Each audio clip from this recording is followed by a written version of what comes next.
알찬 정보가 가득한 스웨덴 스타일 지금 시작합니다. 고고고! 고요한 기운이 감도는 전남의 한 시골 마을.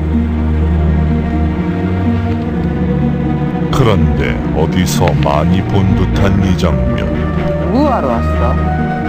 무시 중하냐? 무시 중하냐고! 아, 영화 곡성의 한 장면이군요. 안녕하세요, 김성입니다. 제가 나와 있는 이곳은요, 바로 곡성군에 위치한 신비롭고 아름다운 마을, 바로 두 개의 마을인데요. 이곳에 아주 정겨운 먹을거리가 숨겨져 있다고 합니다. 저와 함께 그 먹을거리가 무엇인지, 또 이 마을에 무엇이 중요한지 만나러 가보시죠. 고!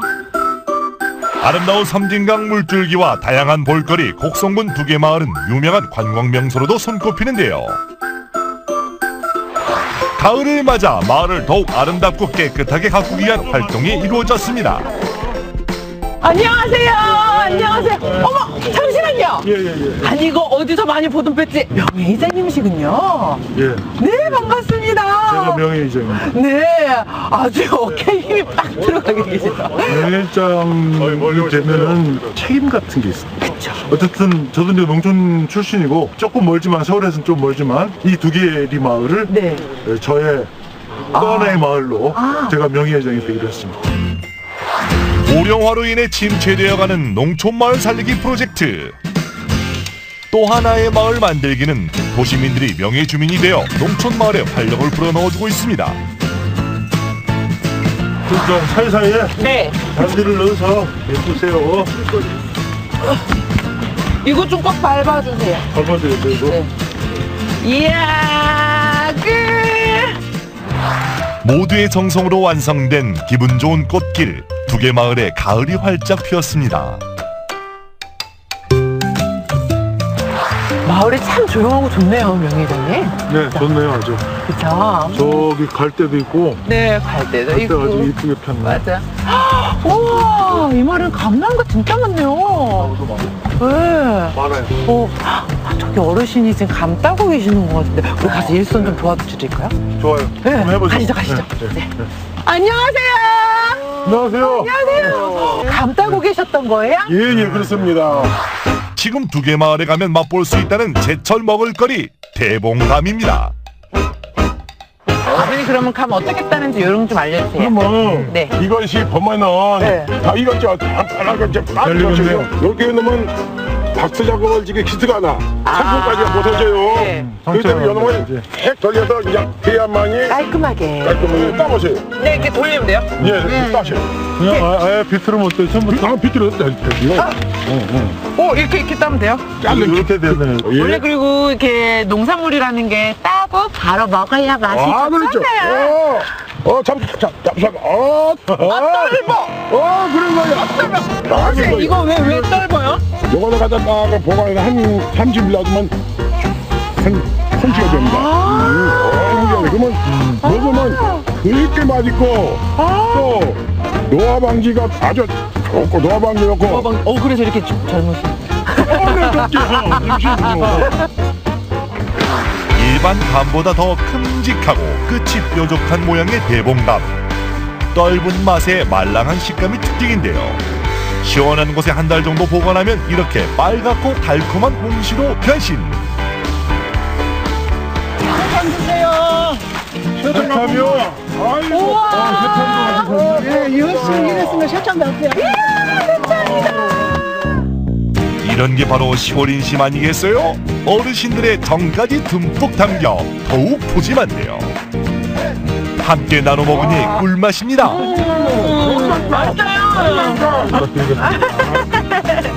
고맙습니다.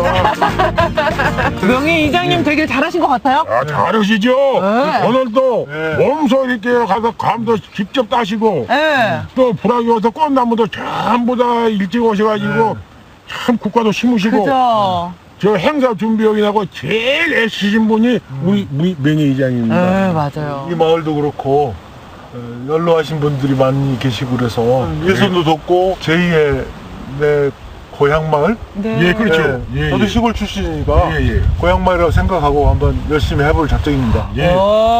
앞으로도 그러면 열심히 해주실 거를 믿으면서 우리 박수 한번 그래. 줄까요? 예, 박수! 붉게 익은 홍시처럼 달콤한 행복이 익어가는 두 개의 마을. 곧이어 두뇌학자 홍양표 박사의 알찬 특강이 이어집니다. 대한민국 최고의 두뇌학자 홍양표 박사가 공개하는 오늘의 주제는 바로 태어나서 죽을 때까지 발달하는 신비로운 인간의 뇌. 그런데 10살 이전의 이마 교육이 평생을 좌우한다는 사실 알고 계셨습니까? 엄친아와 보류자의 미묘한 경계, 뇌를 알면 내 아이의 미래가 바뀐다. 교육, 더 이상 아이들의 전유물이 아니다. 치매 없는 인생의 황혼기를 원한다면 어른도 머리를 써라. 많은 어머님들 이렇게 뇌를 망가뜨립니다. 머리 좋은 애가 공부를 잘하는 줄 알았더니 그게 아니라 공부하고 친한 애들이 공부 잘하는다. 그러면 이마를 다치면 양심 없는 사람이 돼요. 의학적 사이코패스라고 해요. 자, 그럼 뇌를 발달시키기 전에 어떻게 안 망가뜨리는가를 생각하라고 그래요. 선천적인 게 아니라 후천적입니다. 3요소가 있습니다. 아이와 당신의 인생을 바꿔줄 두뇌의 비밀이 밝혀집니다. 네, 수요일에 만나는 비법 특강쇼. 오늘은 아주 특별한 분을 모셨습니다. 일명 주부들의 아이돌이죠. 홍양표 두뇌 과학 선생님 모셨습니다. 반갑습니다. 아이돌이다. 나는 이 사진 보고요. 윤종신 씨인 줄 알고 진짜 사인 받으려고 그랬어요. 저도 윤종신 씨는 봤어요. 일명 홍종신이라고 해요. 이 모든 부모님들의 고민이 우리 애들 이제 앞으로 어떻게 키워야 되나. 근데 요즘은 뭐 인성교육이다, 뭐 인성이다 이런 얘기도 되게 많이 하시더라고요. 또 우리가 너무나 그동안 머리 안 쓰고 살았는데 앞으로의 그 건강을 위해서 치매 예방부터 뭐 이 지금 우리가 가능한 일인가요? 네, 제가 확실하게 해결해 드리겠습니다. 알겠습니다.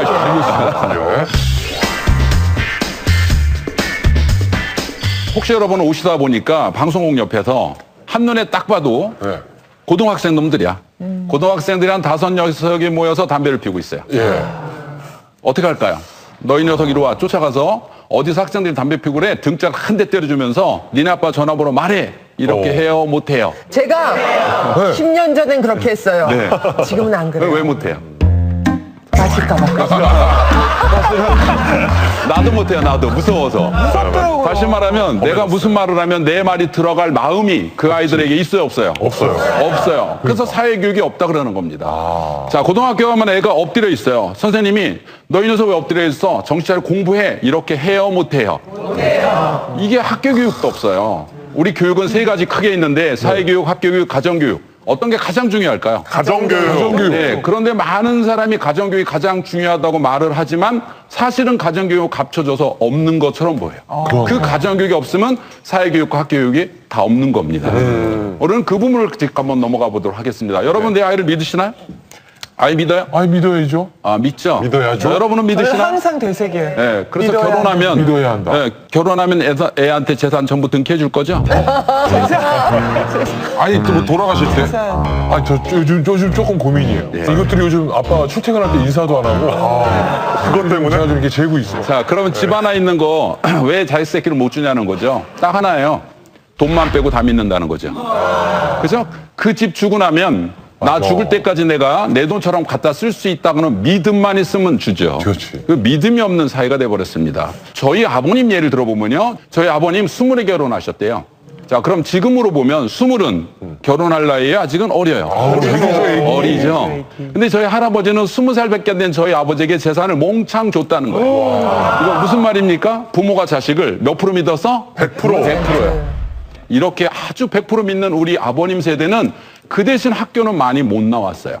근데 어떤 생각이냐면 당신은 그렇게 살았지만 나는 우리 자식 새끼만큼은 사람답게 살게 해야지. 그래서 한양으로 올려보내서 공부를 시켰어요. 자, 그러면 나한테 아들이 둘이 있다고 가정해 볼게요. 큰아들은 이런 사람다운 사람 만들려고 한양으로 올려보냈어요. 형편이 너무 어려워서 둘째는 농사 져서 형 뒷바라졌어요. 나중에 형이 공부 많이 하고 대학 나오고 좋은 데 취직했어요.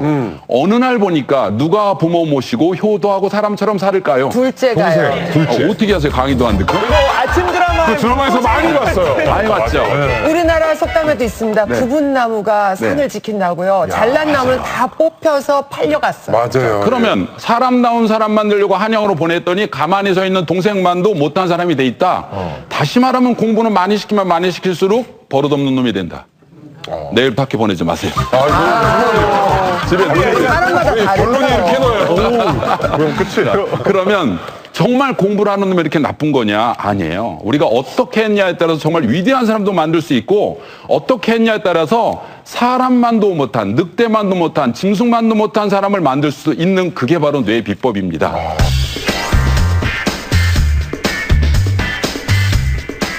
그 전에 이제 제가 1991년도 처음 뇌를 연구할 때 정말 충격받았던 게 뭐냐면 늑대소녀였었어요. 인도에서 왜 늑대소녀 있었죠? 봤어요. 네, 그 다음에 구소련에서 들깨소녀. 맞아요. 사람이 늑대하고 살면 늑대가 되고 개하고 살면 개가 된다는 개가 사실 되는. 아시죠? 네. 그런데 내가 개 한 마리를 데려다가 10년을 길렀어요. 나처럼 밥 먹고 말하는 게 혹시 주변에 있던가요? 없죠. 근데 왜 없을까요? 사람의 행동이 어떻게 바꿔지냐면 한국에서 태어난 아이였어요. 그럼 얘는 안 가르쳐도 한국말 합니다. 근데 얘를 그냥 1년 동안 미국에다 보냈어요. 1년 뒤에 가봤어요. 뭐 할까요? 영어. 그렇죠. 다시 얘를 1년 동안 일본으로 갔어요. 뭐예요? 일본어. 다시 1년 동안 걔하고 살았어요. 뭐처럼 말하려고 그럴까요? 개처럼. 아이가 한국에서 태어나니까 한국 사람처럼 수저저봉을 집으려고 노력하지만 미국 가면 포크나이프를 집으려고 그러죠. 우리가 지금 잘못된 생각은 뭐냐면 자녀 교육은 비싼 교재나 비싼 교구가 아니라 내가 어떤 모습을 찍히느냐가 가장 중요하다. 찍히느냐. 이겁니다. 내가 늑대 같은 모습을 찍히면 우리 애는 늑대가 될 거고 아무리 좋은 장난감이 많아도 내가 양 같은 모습을 찍히면 내가 양이 될 거라는 거죠. 그래서 자녀 교육은 지혜입니다. 자, 그러면 아빠들은요. 월화수목금 직장 열심히 일하잖아요. 주말에 하루 쉬어. 맞아요. 근데 애들한테요. 아빠 그래 해보세요. 전부 대한독립만 세요. 우리 아빠 죽어 있어요. 맨날 잠만 자요. 맨날 잠을 안 자요. 월화수목금 직장도 열심히 일하는데 가르쳐. 아빠는 맨날 일한다. 그건 애 머릿속에 없어요. 자기가 눈으로 본 것만. 그럼 아빠는 어떻게 돼요? 지혜를 가지라는 거죠. 주말에 누워서 TV 봐요. 근데 애가 들어오면 얼른 일어나서 TV 끄고 책 읽는 모습 찍히세요. 딱 찍히고 나면 이러는 거예요. 이제 다 읽었으니까 TV 봐야지. 그리고 TV 보는 거예요. 자, 그러면 우리가 흔히 말해서 어린아이들 키울 때 엘리베이터 있죠? 엘리베이터만 타면 오늘도 해보세요. 열림을 누르고 서 있어요. 그럼 애가 물어보죠. 엄마 왜 그러고 계세요? 누구 오나 봐. 엄마 저 뒤에 누구 와요? 아, 그럼 기다려. 안 돼요, 엄마 나 지금 빨리 차 타고 학교 가야 돼요. 안 돼, 기다려. 그 다음날 또 탔어요. 또 누르고 있어요. 엄마 왜 그러고 계세요? 저 뒤에 누구 오나 봐. 엄마 누구 오는 것 같아요. 그럼 기다려. 안 돼, 엄마 나 지금 배 아파. 안 돼, 기다려. 이렇게 3개월만 하면 뇌가 바뀌어요. 그 다음부터 얘는요, 엘리베이터만 타면 엄마가 하는 행동을 그대로 지가 열림 누르고 엄마 누구 오나 봐주세요라고 합니다. 이게 산유교육이에요. 엘리베이터를 혼자 탔어요? 근데 누가 막 뛰어와. 그러면 다침 누르죠. 그쵸? 맞아요. 이게 내 인간성이에요. 나는 다침 누르잖아요. 그것도 누가 하는 걸 봤을 거라고 생각해요. 예. 그러니까 나는 우리 부모님한테 다침으로 배웠어요. 나는 인간성이 다침이에요. 하지만 애만 옆에 있으면 뭘 눌러? 열리면. 이게 자녀 교육이에요. 그럼 아이는 다침으로 클까요? 열림으로 클까요? 열림으로. 처음에 만 3세까지는 전체 뇌가 발달됩니다. 이제 앞부분부터 뒤로 넘어가는데 만 3세부터는 이마라고 하는 곳이 발달되는 거예요. 자, 그럼 이마는 우리가 인생을 살면서 어떤 역할을 하느냐라고 하는 거예요. 그 이마가 하는 역할이 뭐냐? 만약에 이마 안에 상처가 나면 우리가 그런 사람들을 의학적 사이코패스라고 그래요. 다시 말해서 이마를 다치면 양심 없는 사람이 돼요. 그러면 이 이마 교육은 어떤 교육이냐? 양심 만드는 교육이에요. 양심 만드는. 네, 그래서 나보다 2개가 있으면 나 혼자 2개 먹는 게 아니라 아빠 먼저 드세요 할 수 있는 거예요. 자, 그러면 이쯤에서 우리가 혹시 여러분 운해가 뭔지 아십니까? 운해? 자, 애 키우니까 얘기해보세요. 운해는 뭘까요? 운해는 왜 저 감성과 감정을 담당한다고 그러죠? 운해가. 자, 그럼 장가도 안 간 사람 물어보고 운해는 뭐예요? 하도 모르겠습니다. 우리가 좌뇌는 인생을 살아가면서 욕심, 학습하고 관계고 운해는 인생을 살아가면서 뭐냐면 기능과 성격이 운해예요.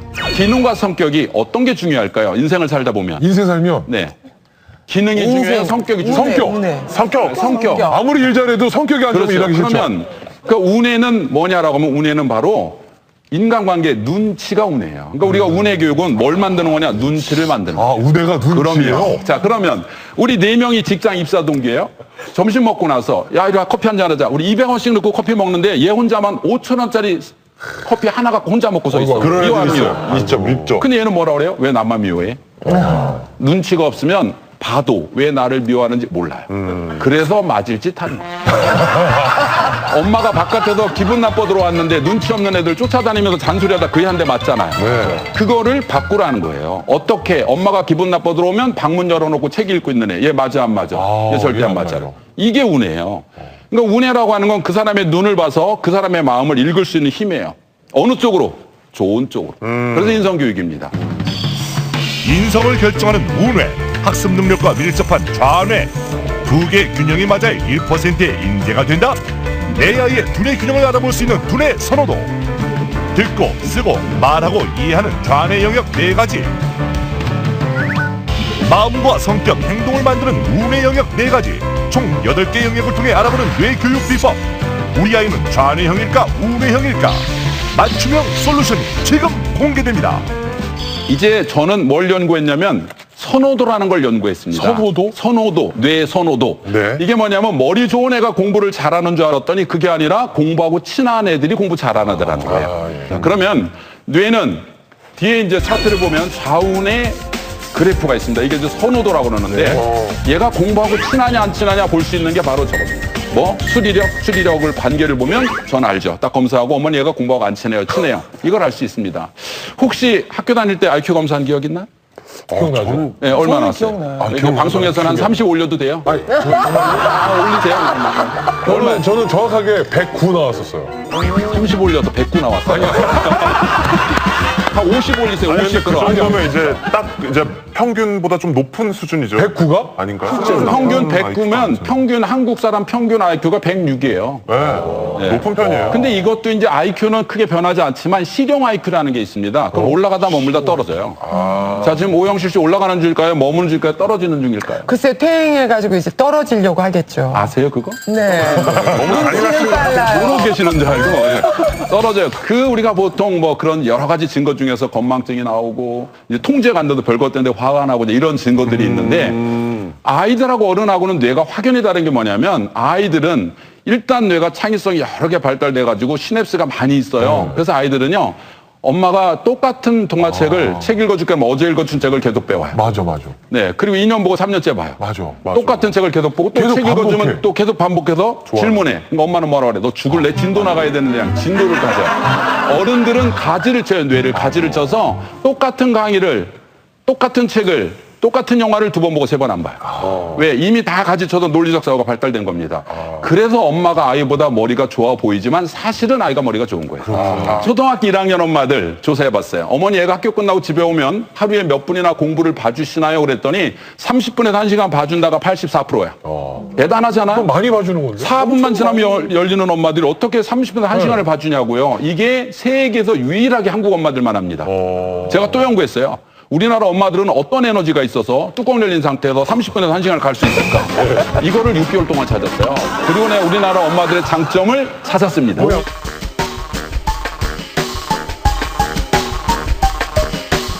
첫째 주먹, 두 번째 커다란 목소리예요. 이 2가지더라는 거예요. 이성이 이미 없어졌구나. 예, 그러면 많은 분들이 저희가 아이들의 뇌 발달을 물어보는데 저는 제일 먼저 뇌를 발달시키기 전에 어떻게 안 망가뜨리는가를 생각하라고 그래요. 맞아. 가장 먼저 뇌를 망가뜨리는 게 몇 살이냐면 3살쯤이야. 벽에다가 가지 써붙여놓고 이리 와 너 이거 2번 따라 읽어 가지. 이걸로 끝나야 되는데 5분 있다가 너 이리 봐 이거 뭐라고 그랬어? 알아요 몰라요? 몰라. 너 5번 따라 읽어 가지. 이 가지 하나를 10번을 가르쳐줬는데 얘가 와서 뭐라 그래요? 오 이러고 앉아있네요. 그날 남편은 못 모르고 퇴근했다 대박 맞는 날이야. 이게 나 닮았지 그 인간 닮았지.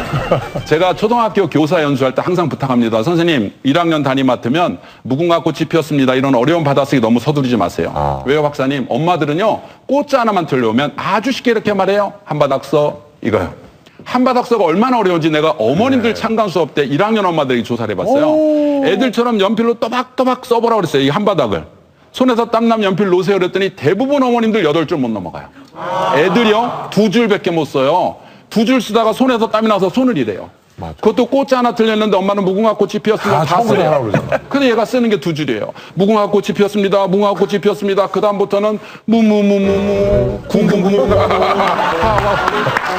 그 중간에 희로 바뀌어. 맞아. 희 써놔. 나중에 엄마가 야 너 왜 무궁희야? 그때도 점점점 아이고 지겨워 아이고 지겨워 이렇게 애를 가르치는 거예요. 그런데 어머님들은 1학년만 들어가면 무슨 입시생처럼 올인합니다. 많은 어머님들은 이렇게 뇌를 망가뜨립니다. 그러면 어떤 일이 벌어지느냐?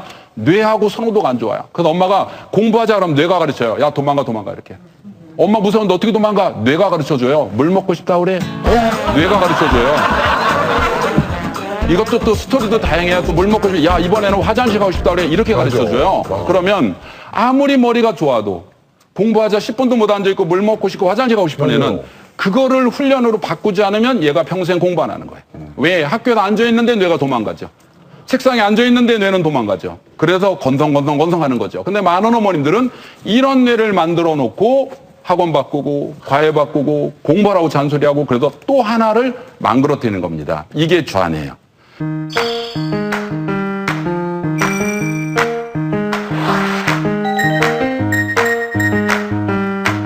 자, 그러면 우뇌는 뭘까요? 우뇌는 아까처럼 기능과 성격인데 보통 1학년 정도 가짜 성격이에요. 혹시 1학년 반장 선거 할까요? 안 할까요? 안 해요. 1학년. 안 하는 게 아니라 못 하는 거예요. 1학년 반에 가서요. 얘들아 반장 선거학교 후보 나와 한번 해봐요. 30명 중에서 27명이 후보로 나와요. 3명이서 어떻게 뽑아? 이건 무슨 말입니까? 27명은 자기가 반장 될 거라고 착각을 하는 거예요. 이게 가짜 성격이에요. 그러나 이제 두정이 한 10살쯤 되면 이런 애가 생깁니다. 너네 2명 이따 나 반장 찍어줄래? 내가 떡볶이 사줄게. 자, 이런 애 있어 없어요? 있어요. 이게 리더예요. 근데 많은 엄마는 우리 애가 다 이런 애가 될 거라고 착각합니다. 근데 3학년 되면 이런 애도 있어요. 오늘 내가 너 반장 찍어줄까? 이러고 다니는 애 있어요 없어요? 이런 애도 있어요. 그러면 우리 아이가 어떻게 해야 이 성격을 가지고 이 세상을 원만하게 살아가느냐? 너무나 많은 엄마들은 아이가 저절로 크면 바뀔 거다. 크면 저절로 공부 잘할 거다라고 착각을 하는 거예요. 뇌는 저절로가 없습니다. 유행이 없어요. 반드시 심은 대로 거두는 거예요. 차라리 주택복권은요. 재수 좋으면 맞죠. 자녀 교육은 늑대하고 사는 애가 양처럼 행동하는 애는 없어요. 아주 철저하게 심은 대로 거두는 거예요. 아이들을 키울 때요. 많은 어머님들이 아이들을 장애처럼 키우냐 아니면 위대한 사람 키우냐. 비록 몸은 장애지만 어머니가 아이가 스스로 할 수 있도록 기다려준다면 얘는 몸은 장애우지만 하는 짓은 정상보다 더 멋진 행동을 할 거예요. 근데 많은 어머님들은 요즘 어떻게 키우느냐. 제가 엄마들 이렇게 들여다보면요. 전부 다 6대 독자처럼 키워요. 다 집안 말아먹을 녀석들 키우고 있어요. 그래서 제가 엄마들 강의할 때 그러잖아요. 빨리 갖다 버리라고. 아니면 얘가 엄마 갖다 버린다고. 그렇지. 얘가 커서요. 어머니 저하고 미국 여행 한번 가시죠. 절대 따라가면 안 돼요. 어머, 그게 한국 마지막이에요. 특히 무슨 남아프리카 가고 그런 데는 더 가면 안 돼요. 이게 지금 제가 농담으로 얘기하지만 어머니가 아이 키우는 모습을 들여다보면 모든 어머니가 아이들 6대 독자처럼 키워요. 근데 저희 때는 가정 환경이 다 보여서 그렇게 키우는 애가 있으면 아이고 쟤 저렇게 키워서 어디다 써먹어가 보였어요. 근데 지금은 가정이 차단돼서 그렇게 키우는데 안 보였다 뿐이지만 그렇게 키우면 옛날이나 지금이나 똑같아요. 그래서 특히 이제 오영실 씨 곧 손주 보잖아요. 손주 다 망가뜨려요. 왜? 내리사랑이라고 정말 오냐오냐 다 챙겨주죠. 그래서 완전히 바보를 만듭니다. 그럼 어떻게 해야 되냐고요? 머슴처럼 키워야 돼요. 그게 비법이에요. 그러면 어떤 엄마는요. 이런 계절에 어떤 옷을 입어야 될까 생각도 못하는 애처럼 손만 벌리면 옷 다 입혀주는 엄마. 학교 가면 이제 말로 챙겨. 숙제해라, 일기 써라, 뭐해라, 뭐를 챙겨. 이런 아이가 10살, 11살, 12살, 13살 됐어요. 그럼 엄마가 뭐라 그래요? 너 컸으니까 네가 스스로 해. 얘 뇌는요. 한 번도 스스로 안 해봤어요. 어머니가 함께 할 때는 공부도 잘하고 리더형이었지만 엄마가 손을 놓는 순간 급격히 떨어집니다. 그리고 저한테 뇌를 검사하러 와요. 그럼 저는 딱 보고 그러죠. 제일 먼저 딱 제 첫 마디가 얘는 엄마 잘못 만나서 인생이 망가졌어요. 아이고. 엄마가 그러죠. 제가 뭘 잘못했는데요. 어머니가 그러잖아요. 저는 그게 사랑인 줄 알았어요. 그게 이렇게 아이에게 심각한 영향을 주는지 몰랐어요. 라고 말을 하는 거예요. 이제부터 우리가 먹고 사는 건 됐잖아요. 이제 우리가 자녀 교육에는 어떻게 해야 돼요? 너는 이 땅에 왜 태어났냐? 너는 이 나라의 리더로 그리고 우리나라를 세계의 리더로 끌어가기 위해서 너는 이 땅에 태어났다라고 이제 자녀 교육을 심어줘야 된다는 거죠. 자, 이러기 위해서 어머님들은요, 안해라고 부르는 거예요. 안해는 뭡니까? 해요, 해. 해는 어떤 역할을 하냐? 비추는 역할을 합니다. 해는요, 어떠한 짓을 비춰야 되는데, 장마가 한 달만 지면 풀이 거의 죽어요. 그래서 여러분은 아이가 아무리 화가 나도 어떻게 애가 다 내 마음에 들어요. 그걸 참고 인내하다 보니까 속이 시커멓게 타는 거예요. 그런데 이놈의 해가 허구한 날 구름 끼면 맨날 집에서 빙빙 돈다고 도서를 간다고 딴짓하다가 비슷한 놈들끼리 만나서 사고 치는 겁니다. 그래서 가슴이 시커멓게 탄다. 이게 어머니, 위대한 어머니예요. 그런데 어머니가 화난다고 소리 지르고 함부로 하면 나는 속은 시원하지만 애는 망가지죠. 그래서 우리는 어머니를 위대한 어머니라고 불렀습니다. 왜? 가슴이 시커멓게 탄 그 죄가 거름이 돼서 아이는 위대한 아이로 자라는 겁니다. 좌뇌 우뇌 균형이 맞아야 건강한 아이로 큰다? 양말리가 바로 이게 운해 중에서 가장 좋은 운해입니다. 엄마 것도 바로, 아빠 것도 바로. 알츠하이머병을 예방하는 그런 물질도 들어있다고 해요. 그것도 항암 작용까지. 일단은 짜잔. 오랜만에 괜찮은 거 들고 오셨어요.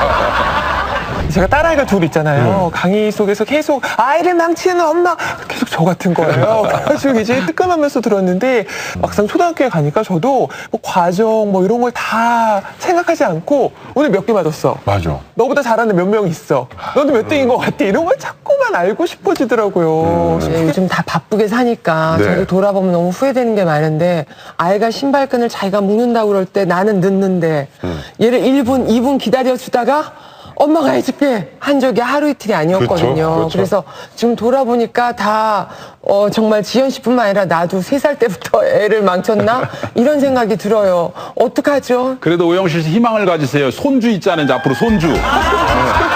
손주를 처음부터 저는 손주보다 제 아들이 더 중요해요. 손주를 노벨상을 타는 아이를 만들기 위해서는 어떻게 하라고 그랬어요? 아까 얘기했죠. 손주를 머슴처럼 키워라. 머슴처럼. 그래서 이 운해는요.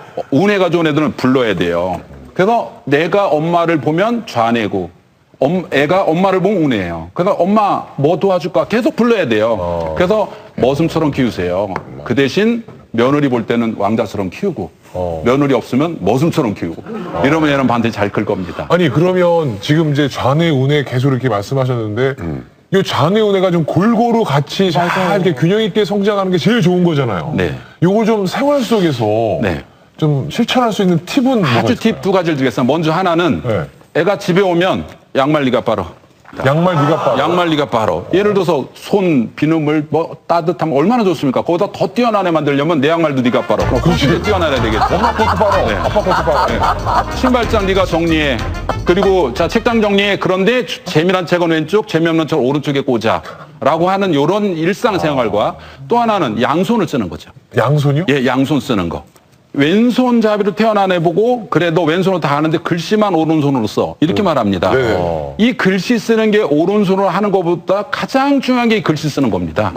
감각적으로 왼손이 오른손보다 힘이 세게 태어난 거예요. 쉽게 말하면. 그러면 오른손이 왼손보다 더 힘이 세도록 훈련을 해준 뒤에 그때 자연스럽게 양손잡이로 넘어가야 된다는 얘기죠. 근데 야 우리나라에서 왼손 글 쓰는 건 진짜 힘들잖아요. 왜냐면 전부 다 오른손인데 왼손 쓰면 계속 부딪혀갖고 밥 먹을 때도 그 세팅도 그렇고요. 골프 계속. 칠 때도 다 보면 그 연습장에 보면 다 이렇게 우타석이지. 오른손잡이 위주로 돼 있잖아요. 그래서 엄마들이 집에서 이제 양손으로 같이 밥을 먹는 것도 하세요. 한 3개월만 하면 네. 식당 가보세요. 온 식구가 양손으로 먹어요. 그럼 옆에 온 아저씨가 물어봐요. 어디서 왔냐고. 대답은 하지 말고 먹기만 하세요.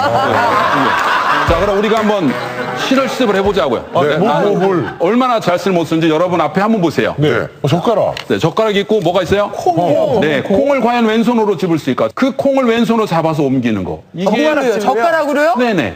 아니 이건 오른손으로 해도 힘들 것 같은데? 네, 한번 해보세요. 다시 해봐요. 아, 이게 잡는 게 아니고 이게 드시는구나. 잡았어. 네, 너무 믿고. 와 왼손은 거의 뭐 이거는 뭐 사과도 못 찍겠다. 와. 김환 씨도 지금 너무 많이 하지 마세요. 나중에 아이 나오면. 자, 이렇게 우리가 3개월 동안 뇌를 발달하면 되는데. 이래. 자, 보세요. 엄마가 이러지 말라고 그랬지? 그렇지. 아빠 닮아가지고 못 닮고 가려웠어. 성인이 되어서도 이런 왼손 젓가락 연습 같은 것들이 뇌 발달에 도움이 된다는 그 뒷받침하는 연구 결과들이 있는데요. 아, 그래요? 버클리 대학교에서 쥐를 가지고 실험을 했어요. 쥐? 예, 쥐를 한 12마리 정도를 팀으로 모아가지고 길렀는데 한 팀에는 갖고 놀 수 있는 장난감을 막 주고 넓은 공간에서 편하게 지낼 수 있게 해주고 다른 쪽의 쥐들은 좁은 공간에서 놀이기구도 없이 그냥 바닥바닥 붙어서 살 수 있는 공간만 만들어줬어요. 그렇게 해서 길렀더니 놀이 공간도 있고 쉽게 잘 지낼 수 있던 쥐들이 뇌가 10% 더 무겁더라는 거예요. 그런데 중요한 거는 이런 현상이 늙은 쥐한테도 동일하게 일어나는 거예요. 즉 나이가 들어서도 외부 환경에 의해서 이 뇌 발달이 일어날 수 있다라는 증거입니다. 야, 이거 늦었다고 생각하지 말고 네. 젓가락질도 많이 하고 그죠? 왼손으로 글씨도 좀 써보고 이렇게 해야겠네요, 그렇죠? 그런 의미에서 오늘 또 김시환 선생님이 이 뇌 건강을 지킬 수 있는 방법을 또 준비해 오셨다고 얘기 들었어요. 네, 또 그 뇌 건강을 위해서 또 잘 먹는 것도 중요하지 않습니까? 그렇죠. 그래서 제가 뇌를 젊고 건강하게 만들 수 있는 특급 푸드 비책 준비했습니다. 잠시 후에 만나보시죠. 알겠습니다. 뇌 건강 사수하려면 뇌 부르게 먹어라. 가정의학과 전문의 김시환과 요리연구가 이수정 부부의 두뇌 튼튼 푸드비책 지금 시작합니다. 네, 우리의 뇌를 건강하게 해줄 식재료를 네. 공개하기 먼저 앞서서 질문 하나 드릴게요. 네. 우리 뇌를 튼튼하고 건강하게 하려면 가장 중요한 게 뭘까요? 스트레스를 받지 않는 거? 네. 아니면 인간관계 친밀감, 소통. 사실은 네, 지금 말씀하신 그 모든 것들이 다 정답이긴 할 네. 거예요. 근데 예. 의학적으로 사실 가장 중요한 것은 바로 혈액순환입니다. 우리 뇌 안에는 무수한 세포가 많이 있어요. 뭐 다 알고 계시죠? 그런데 이 세포들이 반드시 공급되어야 할 것들이 이 산소와 영양분이에요. 그 산소와 영양분을 공급하는 것이 바로 혈액순환이고요. 예. 그리고 특히 우리 전체 우리 몸의 장기 중에서 뇌가 유독이 이 혈액순환에 취약해요. 예를 들어서 갑자기 심장마비가 일어났다. 그랬을 때 5분 이내에 심폐소생술을 해서 심장을 다시 살려놓으면은 살아납니다. 정상으로 살아나기도 해요. 그런데 3분이 지나고 5분이 지나고 10분이 지나고 나면은 이분이 소생이 어려워요. 그 이유가 뇌로 산소가 안 가서. 맞습니다. 뇌가 손상이 돼서 그래요. 그래서 뇌 기능을 좋게 만들려면 반대로 뇌로 가는 혈액순환이 좋아져야 된다는 겁니다. 즉 우리 몸의 혈류량도 늘어내야 되고 우리의 혈관 건강도 좋아져야 되는 겁니다. 네네네. 네, 그래서 여러분들 앞에 은쟁반이 3개가 나와 있습니다. 과연 어떤 음식이 우리의 뇌를 건강하게 해줄지 일단 첫 번째 은쟁반부터 볼까요? 네. 하나, 둘, 셋. 짠. 부추. 부추가 너무 예쁘게 첫 있다. 번째 주인공은 부추입니다. 이거는 뭐 힘이 불끈 남자들에게 자양강장제 아닌가요? 실제로 부추한테 그런 별명이 있어요. 그 게으름뱅이 풀이라고. 이 부추를 먹으면은 일할 생각은 안 하고 쓸데없는 다른 생각을 한다 그런 얘기가. 부추가 그만큼 또 건강에 도움이 되기 때문에 나온 얘기가 아닐까 싶어요. 아침에 녹즙에 우리 남편 살짝 이거 넣어가지고 해주거든요. 힘내라. 네, 일단은 이 부추 다 아시겠지만 향 한번 맡아보실까요? 부추 향이야 뭐. 부추향이 좀 세서요. 아침에 먹으면 하루 종일 입에서 부추 냄새가 나요. 예, 알싸하다는 네. 말이 참 어울리는 그러니까. 그런 채소 중에 하나인 것 같아요. 네. 이게 바로 그 부추에 있는 알리신이라는 성분이 있습니다. 이 알리신이 우리 몸에서 참 좋은 역할을 하는데요. 그래서 대표적으로 몸에 좋은 콜레스테롤 수치를 올려주고 몸에 나쁜 콜레스테롤과 중성지방 수치를 낮춰주는 그런 역할을 하게 됩니다. 그리고 또 이 혈관을 확장시키는 작용을 해서 혈액순환을 원활하게 하는데 도움을 많이 줍니다. 이 부추가 되게 시상하는 경우가 많아요. 냉장고에다 뭐 해놓고 먹어야지 그 사놓고는 어느 쭈그러들어, 막. 끝에가 다 이렇게 안 되지. 나중에는 이거 고르기가 귀찮으니까 맞아요. 통째로 그냥 어떨 땐 버릴 때가 버리기 많아요. 전에 꼭 부추전 한번 해먹고 버리죠.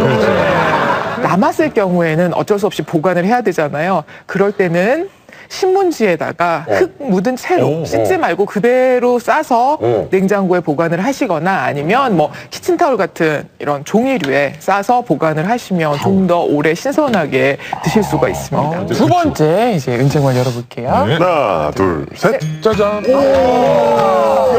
도포시야. 야, 이거 두 번째 주인공 비싼데. 야, 이 가을 제철을 맞은 문어입니다. 오랜만에 괜찮은 거 들고 오셨어요. 이번에 또 먹으라고 이렇게 포크까지 잘 삶았어, 잘 삶았어. 아, 이 문어 숙회가 또 이렇게. 이 문어는 이제 타우린이라고 하는 성분이 풍부하게 있는 그지. 문어하면 타우린이지. 네. 그런데 여러분들 타우린 하면은 이 자양강장제 이 피로 회복제 맞아요. 이런 데에 많이 들어가 들어있어서 대부분들 피로 회복할 때 쓰는 물질 아니야? 라고 생각을 하시는데요. 사실 타우린의 좋은 효능은요, 그뿐만이 아니고 우리 혈액 속에서 또 나쁜 콜레스테롤과 중성지방을 낮춰주는 효과가 있다고 알려져 있어요. 그래서 혈관 질환을 예방할 수도 있고. 근데 이거 제가 또 듣기로는 이게 콜레스테롤이 또 많다는 얘기가 있어서 네. 문어예요? 네, 또 너무 많이 먹으면 안 좋다. 그래서 또 경계하는 분들도 있던데 뭐가 맞는 거예요? 네, 사실은 그런 걱정하시는 분들이 간혹 있는데요. 네. 결론부터 말씀드리면 크게 걱정은 안 하셔도 돼요. 이 타우린과 콜레스테롤의 비율이 중요해요. 타우린은 콜레스테롤을 낮춰주고 그리고 콜레스테롤이 많으면 또 높여주고 그렇기 때문에 타우린과 콜레스테롤 비율이 2대1 이상으로 함유가 되어 있으면 안심하고 드셔도 된다고 되어 있습니다.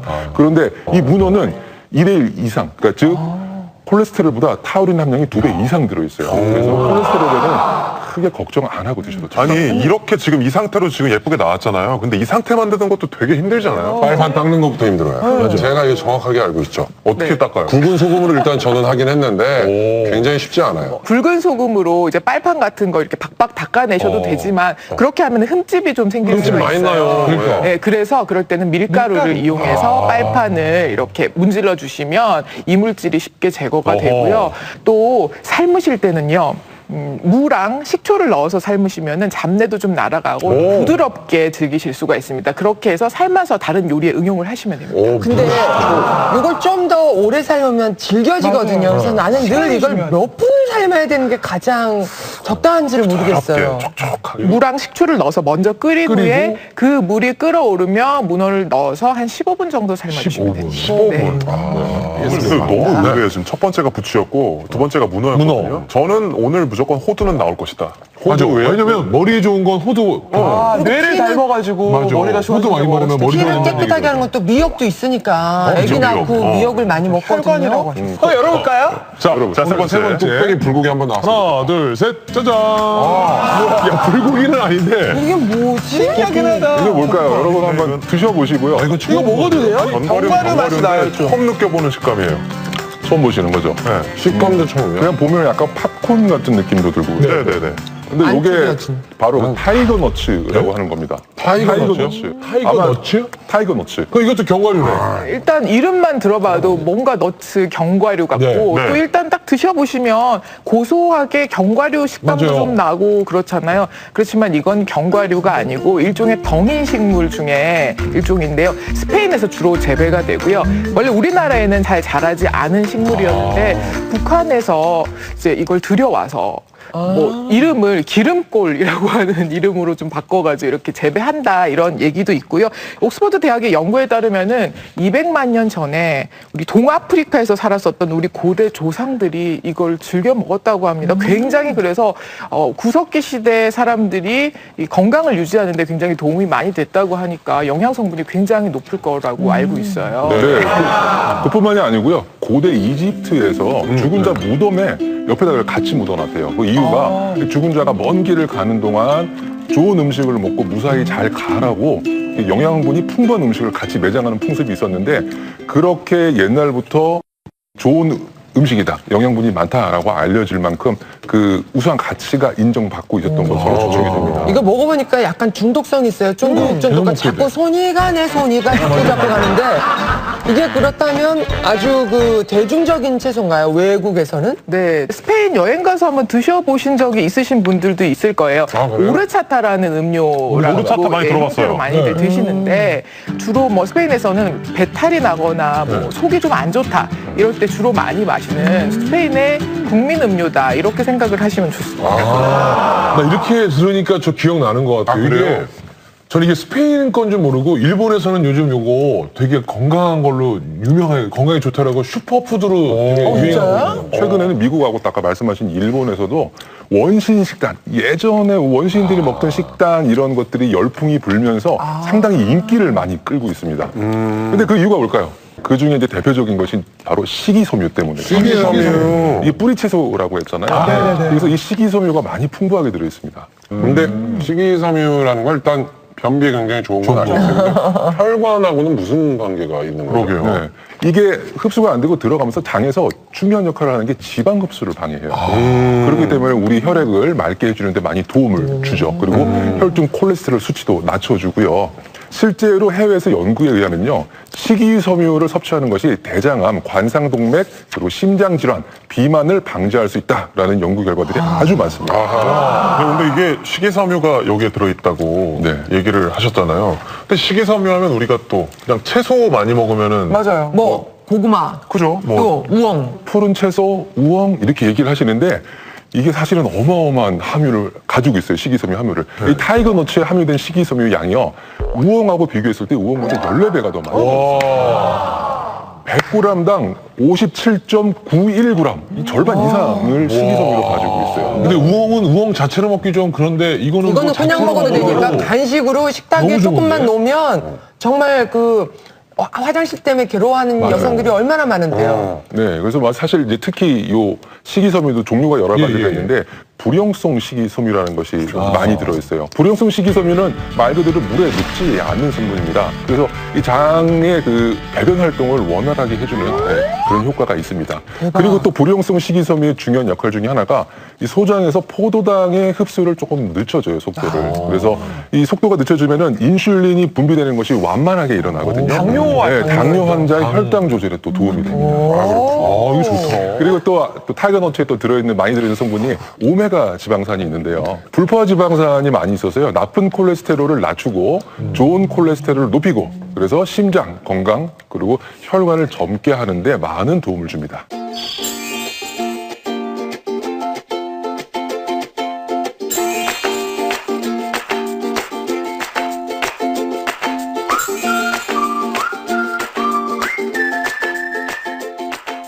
자, 지금 저희 앞에 정말 푸짐한 음식과 누가 봐도 맛있을 만한 음식들이 이렇게 저희를 기다리고 있는데 먼저 일단은 가장 눈에 띄는 게 밥인데요. 그냥 밥이 아니고 이건 타이거너츠 밥이에요. 네. 어떻게 밥을 처음 할 때부터 이 타이거너츠를 넣으면 되나요? 먼저 일단은 9대1의 비율로 4-5시간 정도 충분히 불려 놓으시고요. 타이거너츠가 또 식이섬유가 많아서 물을 굉장히 흡수를 많이 해요. 그래서 일반 밥물보다 좀 더 높게 손등을 약간 덮을 정도로 네, 그렇게 해서 밥을 지으시면 이렇게 이게 아까 씹을 때는 쫄깃쫄깃하더니 여기서 밥에 들어가니까 아삭아삭해요. 그러니까 밥은 빨리 넘기는데 얘는 오래 씹잖아요. 오래 씹으면 이게 뇌 발달에도 도움이 되죠. 치매 예방도 도움이 되죠. 아주 일석이조네요. 그리고 여기 부추, 문어와 부추 야, 이거는 함께 정말 들어갔으니까 얼마나 몸에 좋겠어요. 몸에 진짜 좋게 힘이 펄펄 나겠어요. 한국식 그냥 샐러드라고 보시면 되는데요. 우리 보통 드레싱을 보통 샐러드 하면은 많이 서양 드레싱, 발사믹, 뭐 올리브유 이렇게 생소한 재료들을 떠올리실 수도 있는데요. 그냥 집에 많이 널려 있는 간장, 참기름, 식초, 이제 고추냉이를 좀 풀어서 넣어서 약간 이렇게 톡 쏘는 맛을 좀 줬고요. 상큼하고 고소해요. 맞아요. 그리고 식감이 술안주 느낌도 이 좋아요. 문어만 그냥 씹으면 그냥 이렇게 계속 씹혀야 되고 왜 뒤로 갈수록 힘든데 거기 부추가 딱 들어가서 아삭아삭 또 씹히게 해주니까 네. 이거 식감의 밸런스도 최고예요 지금. 네, 거기다가 타이거너츠 분말이 여기 드레싱에 들어가서 조금 더 타서 먹었거든요. 되게 고소하고 고소하죠. 맛있네요. 그러니까 톡 쏘다가 나중에는 고소한 맛이 싹 잡아주는. 네. 요리를 너무 잘하시네. 아니 그리고 앞에 있는 거 까나페인데요. 파리. 야, 오늘 또 디저트까지 떠오르는 그렇죠. 위에 이게 타이거너츠 처트니를 올렸어요. 그 인도에서 보통 채소와 과일을 단 거 설탕이나 이런 걸 넣고 향신료랑 같이 조려서 만든 일종의 소스의 일종이라고 보시면 되는데 보통 처트니는 양파를 잘게 굉장히 잘게 뚝딱뚝 썰게 한 거 다지셔도 좋고요. 그걸 올리브유에다가 천천히 소금을 두르고 볶습니다. 볶은 다음에 타이거너츠는 미리 레드와인에 불려 놓으셨다가 이걸 이제 볶은 양파에다가 같이 넣어서 한번 이렇게 휘저은 다음에 건포도, 아몬드 이렇게 해서 자작하게 계속 졸여주시면 좋고요. 빵 드실 때 잼 대신 이거 처트니 올려서 바게트. 드시면 아주 하루 종일 혈액순환이 잘 되겠어요. 거기다가 곁들일 게 바로 이거지 않나요? 이건 뭐예요? 타이거너츠 밀크 오르차타라는 음료 있죠. 그건 이것과 거의 비슷한 방법인데 설탕이 들어갔어요. 근데 지금 이게 설탕이 들어가지 않았는데 한번 드셔보세요. 약간의 단맛이 좀 느껴지실 거예요. 사각사각해. 고소해요. 이거는 그냥 아침 식사 대용으로 간편하게 별로 안 드시는 분들은 꼭 이렇게 굶고 나가시지 마시고 150g 정도 타이거너츠를 잡아서 4시간, 5시간 정도를 물에 불리시고요. 물을 1리터 정도 준비하셔서 믹서에다 그냥 갈면 돼요. 이 가루로 된 걸 타 먹어도 되겠네요. 맞아요. 쉐이크처럼. 네, 네. 물에 그냥 타서 드셔도 되고요. 아침 식사 거르지 마시고 타이거너츠 이용해 보시면 굉장히 좋을 것 같아요. 저는 우유 잘 못 마시거든요. 아, 그럼 이거 완전 식물성이네. 이거 너무 좋은데요? 그 우유 드시면은 배탈 잘 나는 그 유당불내증이라고 하는 증상을 갖고 계신 분들인데요. 네, 네. 이 안에는 유당이 없어요. 그래서 우유 먹고 배탈 나시는 분들 이거 먹고는 문제가 없습니다. 그런데 칼슘도 많이 들어있기 때문에 우유 대용품으로 한번 써보시는 것도 괜찮을 것 뭐 같아요. 이거 제한 없이 이렇게 막 먹어도 되는 건가요? 대략적으로 이제 하루에 한 20알 정도, 이제 그 정도 드시면은 타이거너츠의 좋은 효과를 맛볼 수가 있다라고 생각하시면 되고요. 그리고 식이섬유가 많이 들어있어서 이거 물 흡수를 많이 한다고 했잖아요. 네. 드실 때에는 꼭 물을 좀 많이 드셔주십시오. 그리고 식이섬유가 많으니까 자칫 한 번에 너무 많이 드시면 배탈 나는 분들이 가끔 그런 분들은 양을 좀 줄여서 드십시오. 스페인을 비롯해 세계 곳곳에서 인기몰이 중인 타이거너츠. 미국과 일본에서도 최근 차세대 슈퍼푸드로 떠올랐는데요. 우리나라에도 일찌감치 이것을 건강 비결로 삼은 사람이 있다고 합니다. 오늘의 주인공 영상으로 먼저 만나볼까요? 쭉쭉 뻗은 고든 몸이 마치 한 마리의 백조 같네요. 점점 궁금해지는 영상 속 그녀. 어? 집안에 왜 봉이 있는 것도 모자라 매달려 있기까지? 안녕하세요. 안녕하세요. 두 아이를 둔 엄마 치과의사 폴댄서 오현진입니다. 올해 나이 41살의 오현진 씨. 아니 대체 나이는 어디로 드신 건가요? 아무리 봐도 부록의 나이라고는 절대 믿기지 않는 탄탄한 몸매. 보기만 해도 감탄이 절로 나올 정도인데요. 이처럼 예사롭지 않은 몸놀림의 그녀는 현재 폴댄스 강사로 활동하고 있습니다. 폴댄스는 체조와 춤이 결합된 스포츠로 최근 가수들의 안무에 등장하며 큰 인기를 누리고 있는데요. 오현진 씨 역시 폴댄스의 매력에 빠져 지금의 삶을 살게 되었다고 하네요. 저는 어렸을 때부터 춤을 좋아했는데 치과의사가 됐어요. 치과의사 생활에 불만 없이 살아가고 있었는데 폴댄스를 TV에서 보고 그 이후로 계속 그냥 사랑에 빠졌어요. 아무래도 제가 의사 출신이다 보니까 주변에서 뭐 어떻게 건강한 몸매를 유지하며 이런 질문들을 많이 하시는데 그래서 제가 3가지를 딱 알려드리겠습니다. 의사 출신 폴댄서 오현진의 건강수칙 하나, 근력을 키워라. 헬스부터 댄스 스포츠까지 다양한 운동을 해본 그녀지만 5년 전 폴댄스를 시작하면서 비로소 근력의 중요성을 깨달았다고 합니다. 근력은 체력이고 체력이 정말 인생의 행복을 좌우한다고 생각을 해요. 손목이 항상 아팠었거든요. 근데 제가 폴댄스를 시작하고 손목 통증이 없어졌어요. 손목을 자꾸 쓰게 되고 근력이 늘어나고 인대가 강화가 되니까 손목 통증이 없어지더라고요. 그리고 요건 근력이 생기면서 얻은 또 하나의 수학. 이거는 제가 처음 출전했던 대회고요. 그 미스터 앤 미시즈 경기 선발대회 2위 했던. 평범한 몸매였던 오현진 씨를 탄탄한 몸짱으로 탈바꿈시킨 폴댄스. 자고로 좋은 건 같이 해야 더 좋은 거 아니겠습니까? 폴이 없이도 벽만 있으면 할 수 있는 운동법을 가르쳐 드리려고 그래요. 벽만 있으면 오케이. 오현진의 3분 폴 운동법. 먼저 벽에 양손을 대고 상체를 내리는 동작. 간단하지만 허리와 다리 근육이 스트레칭되면서 힙업 효과까지 있다고 합니다. 다음은 팔을 뻗어 벽에 맞댄 뒤 몸의 방향을 천천히 돌려주는데요. 이때 손가락을 쫙 펴야지만 팔 안쪽 근육이 자극이 된다고 하니 이 점 꼭 명심하세요. 3분 투자로 건강과 미모를 동시에 한번 따라해보세요. 의사 출신 폴댄서 오현진의 건강수칙 둘, 배부르게 소식하라. 평소 배고픈 건 절대 못 참는다는 그녀.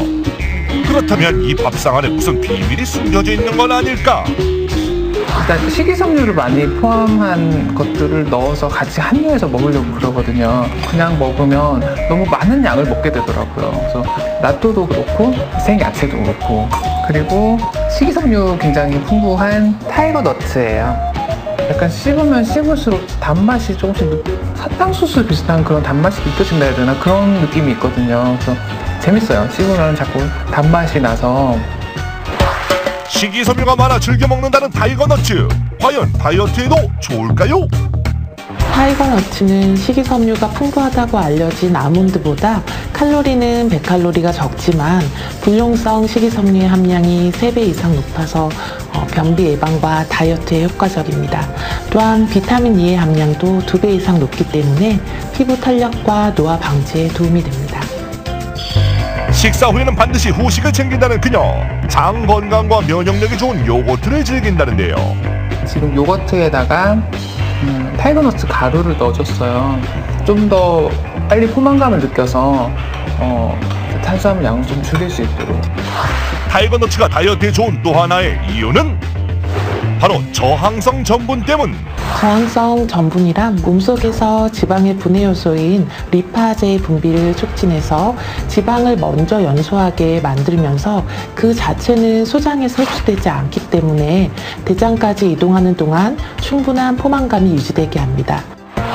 우리 채소나 곡물에도 저항성 전분은 있지만 타이거너츠는 글루텐 프리 식품으로 알레르기 걱정 없이 즐길 수 있다고 합니다. 의사 출신 폴댄서 오현진의 건강수칙, 마지막은 생활습관. 식사가 끝나자마자 연호주부처럼 설거지를 하는 오현진 씨. 여기까지는 평범한데 자세히 보니 발이 좀 이상하네요. 눈에 안 보이는 투명 구두라도 신은 건가요? 절대 내려놓지 않는 발뒤꿈치. 대체 왜죠? 저만의 어떤 비법인데요. 이거 까치발 운동이라 그래요. 생활 속에서 틈틈이 언제든지 할 수 있는 그런 운동이에요. 종아리 운동, 그다음에 아킬레스건이 강해지는 그런 게 강하고요. 복근에도 항상 긴장을 주고 엉덩이 근육에도 긴장을 주고 전신 근력에 다 긴장을 항상 주고 있는 그런 형태인 거죠. 물론 이것이 습관이 되기까지 인고의 시간도 길었다는데요. 처음에는 좀 이렇게 다리가 후들거리고 어디 중심을 잡아야 될지 모르고 근육이 힘이 부족하기 때문에 그런 게 좀 힘들지만 익숙해질수록 점점 더 이제 버티는 그런 시간이나 그런 게 더 길어지게 돼요.